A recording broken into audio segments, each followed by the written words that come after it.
everybody. I'm Jamie of Pandora Astrology. I'm here in Berkeley, California, and with me is... Hey guys, it's Julia Mikos joining in from San Francisco. And Betsy Cardis from the East Bay. And today we're going to tell you about the lunar eclipse that is coming later in the month on the 26th. This is also a full moon in Sagittarius because eclipses will also always be lunations. And a full moon is the basis of a lunar eclipse because the sun and the moon opposite each other in the sky are on opposite sides of the earth, and that's when the moon is lit up completely, so that when the earth gets in the way and casts its shadow on the moon, it's a very dramatic event. And this is something that the ancients, sowed a lot of fear and distress about, I think unnecessarily, but still, they can be eventful, and it's good and important to know how to approach an eclipse. A lunar eclipse in particular can really stir the pot emotionally, and it can cause emotions to erupt to the surface. Eclipses are always about looking at your shadow, looking at whatever you've been avoiding, what you've been not looking at, what you hope to not have to think about, and having that sometimes brought right up in your face. And then whatever planets are involved with an eclipse, we like to call those the shadow agents. They're helping the eclipse to really bring its lesson home. In this particular case, we have the sun in Gemini opposite the eclipsed moon in Sagittarius. And this is what we would call a releasing eclipse rather than initiating eclipse, because that moon is conjunct the south node in Sagittarius, and that's a point of releasing, which always appears opposite the north node, in this case in Gemini, the point of initiating. So the fact that the moon is with the south node says that this is an eclipse in which we should focus on releasing, especially things that maybe we've been emotionally attached to, and paying attention to how any emotional outbursts that we have during this eclipse might be a reflection of some shadow material that we really should take a look at. So I think the main thing that this eclipse is hanging on is the nodal axis in Sagittarius and Gemini. Sagittarius being a sign that is about big as opposed to Gemini being about small. Sagittarius is about global or globalized, whereas Gemini is about the immediate, the local. Sagittarius is fire, so it's expansive and playful and doesn't care that much about precision. Whereas Gemini is much more interested in precision, and it's air, and it's much more cerebral. So there's a general idea here of moving away from generalization and thoughts that are based in a passion or a belief that you might be crusading about, but letting go of that and instead embracing Gemini things such as curiosity, wonder, and questions.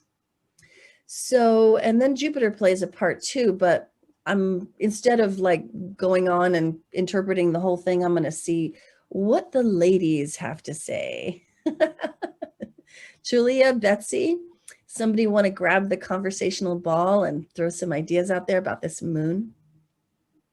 Yeah, well, I can grab that Jupiter, Jamie, because what I'm seeing here, I totally agree with the tendency to be on a pulpit with the full moon in Sagittarius. We might be so passionate and so sure that we know, because Jupiter rules Sagittarius, so there's this growth and expansion, and this fire sign can just get so big. There's so much light and fire, and we think, oh, great, let's just go for it and explode. But then to have the eclipse then darken that light really returns us to this kind of beginner's mind, which I think about as Gemini, the student learning, where we kind of have to start all over again from that darkness and look just immediately around us, like, so we don't bump into anything and we can be present in our immediate surroundings. So it kind of feels like a reset to me from this big, I know and I feel and I care and let me tell you about it, to, oh, wait a sec. What was that? Oh, is that really true? I should find out. And with that Jupiter square, it tells me that that's what growth is really about. There's this humbling every so often where we the more you know, the more you don't know. That we have to remember, oh yeah, I'm still learning, and that's actually how we expand what we know. Yeah, that was great. And especially when you said, the more you know, the less you realize you actually know. That's perfect lesson for a South Node in Sagittarius kind of lunation to learn.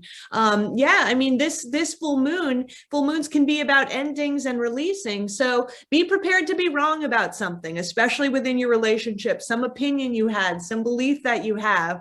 That square from Jupiter does add, I mean, Jupiter is such a sort of jovial and kind of upbeat and optimistic planet. So I think it's kind of there to add support, even though it's a square. But yeah, I think just be prepared to get down from your pulpit and be a little bit more open-minded and curious. Yep, I love that thought. It's really sweet that Jupiter is in Pisces, a sign that it rules traditionally.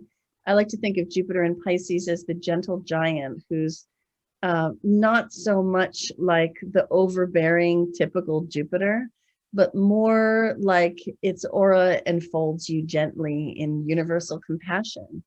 And that is a great place to come from on this journey away from, I am right, my opinion is the only one, and you should listen to me. And on the way towards, what do I really think? And what questions would open this conversation up? So this eclipse is centered on 5 degrees of Sagittarius, which means that if you have anything in your chart at all from about 0 degrees to 10 degrees of any mutable sign, which means here's the mutable sign, Sagittarius, but also Gemini, Pisces, and Virgo, then you will undoubtedly feel this moon. You'll feel it quite strongly in the days surrounding it, but you might also feel its effects lingering for some months until the next lunar eclipse replaces it. Any final thoughts, ladies, or did we say it all? I think we covered it. All right, well, you can find this video and more good stuff like it on our YouTube channel, Pandora Astrology, along with the news of the month and horoscopes. And you'll also find that good stuff on our website, pandoraastrology.com, where you can read the monthly forecast, watch videos, or check your horoscope, or get a reading or take a class. And until next time, we'll see you around the cosmos. Bye. Bye-bye.